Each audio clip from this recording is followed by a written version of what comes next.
Welcome back to my channel, guys. It's time to finally end the first impressions for the season.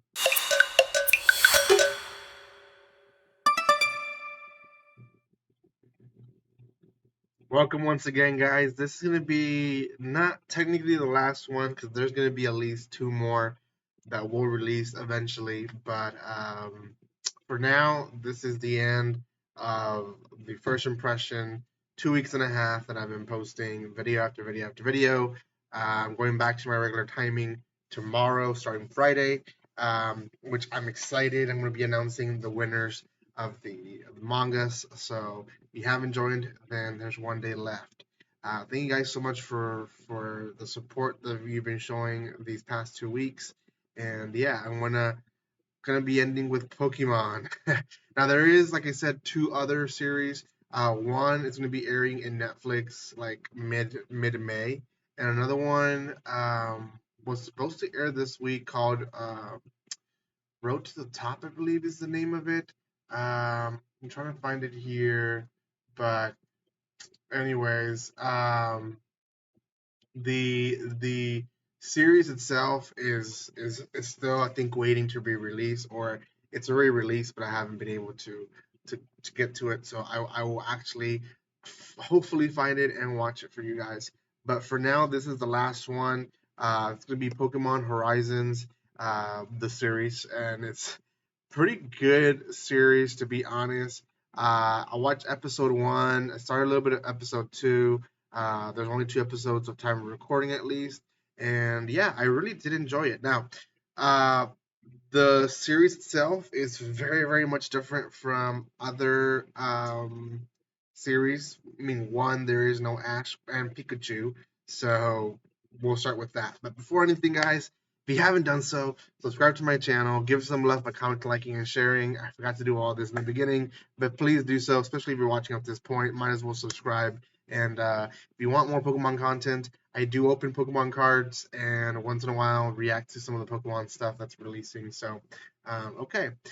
What is special about this series? Well, one, like I said, Ash is not here. Pikachu's not in this series. He's retired. So we have a new character. Now it's a girl, and a lot of people weren't really sure how the series was going to air. A lot of you guys know by now that the series itself has pretty decent director and supervisor and all that. The director is an action director, Tetsuo Yahima, and then we have Dai Sato as the supervisor and musician that's going to be part of the show as well. So uh, the series itself, Horizons, is based purely on the game Pokemon Scarlet and Violet. And again, it's not following him no more. Now it's following a girl, Liko, who is from the Paltior region.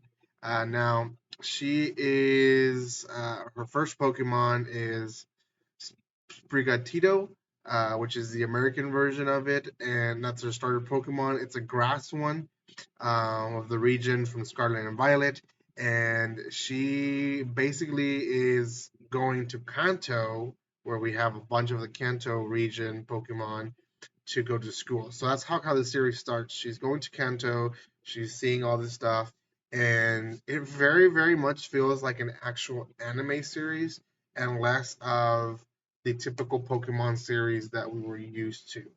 Um, and I think this is the up in the air. Do people like it? Do people hate it? Um, Personally, it felt like Pokemon was getting to a point where it was getting more and more and more repetitive. And I personally think it's a refreshing start to the series. It wasn't really focused a lot into the Pokemon battle or the Pokemons themselves. It was focused more on the character herself, going to school, meeting new friends, her being nervous about it, uh, making friends with her roommate, trying to see who's going to be her starter Pokemon, which is this cat grass Pokemon. And in that whole aspect of the episode, in the background, we see a lot of recognizable Pokemon. We see an Onix, we see a Manchop, we see a Poliwrath, we see butterflies in the background. And then, other kids get their starter Pokemon and they're from other seasons behind. Someone gets a Charmander, stuff like that. So we see a lot of recognizable Pokemon. Um, but at the same time, it's not just them, right? It's kind of like the world already. We don't have to be. Here's a new Pokemon, and we're gonna talk about this new Pokemon the entire episode. Which it might turn like that eventually, but I don't think it was. Main plot of the story is that she has this mysterious pendant that was given to her by her grandmother, and this mysterious boy shows up trying to take it away from her. And they get, she starts running away. She fights a Rhydon and beats it with her starter Pokemon, which made no sense. And then what seems to be like a teacher shows up and defends her with his Charizard, and that's kind of the end of the episode. The end, her pendant kind of gives her a shield from being attacked from a Pokemon, but that's really it. Um, yeah, pluses. It's again refreshing series, new characters, but not really overwhelming. Where I remember when the Sun and Moon series came out, and they just expected you to know the Sun and Moon Pokemon by heart. And the first two, three episodes were just overwhelming for me. I mean, I think I watched maybe half of the series and I just stopped. One was because there was a lot of Pokemon that weren't recognizable. I mean, we're past 1,000 now, guys. So it takes a while for you guys to know. And um, there's obviously the people that knew every single Pokemon, the people that are like, huge fans of Pokemon.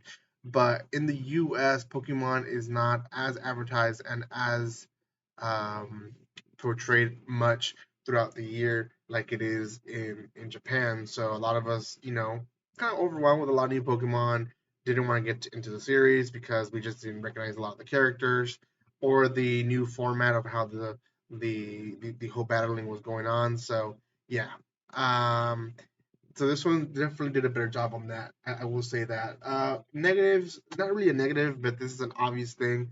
Pokemon in Japan are called differently, so you don't get the same names even if you're watching it subtitled. So it is what it is. I wish they had the same names or at least subtitled the same names, but they don't do that, and it just throws you off completely. But oh well.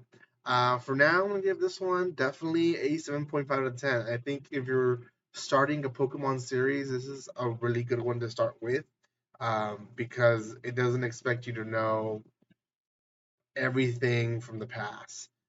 So yeah, thank you guys so much for watching this. If you haven't done so by now, make sure you watch my other first impression videos. Also subscribe, give some love to my video by commenting, liking, and sharing. And I will see you guys next time.